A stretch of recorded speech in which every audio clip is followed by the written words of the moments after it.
গাইবান্ধা সাগাটা উপজেলার এসকেএস ফাউন্ডেশনের বাস্তবায়নে সেভ দ্য চিলড্রেনের আর্থিক ও কারিগরি সহযোগিতায় 22 সেপ্টেম্বর শিশুদের জন্য বোনারপাড়া অফিস কার্যালয়ে সম্মিলিত শিশু উন্নয়ন কর্মসূচি শিশুদের জন্য শেয়ারিং ওয়ার্কশপ অনুষ্ঠিত হয়েছে।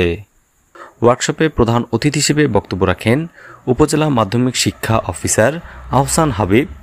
অন্যান্যদের মধ্যে বক্তব্য রাখেন উপজেলা মহিলা বিষয়ক কর্মকর্তা পবন কুমার সরকার, উপজেলা প্রাথমিক সহকারী শিক্ষা officer Mamunur Rashid Mamun, Abdul Latif, Abdul Hannan, save the চিলড্রেনের হেড অব গাইবান্ধা ফারুক হোসেন, প্রকল্প সমন্বয়কারী Jamal Uddin, project officer AKM Alimul Alam Rasu, Abdul Matin, প্রধান শিক্ষক শহীদুল ইসলাম প্রমুখ।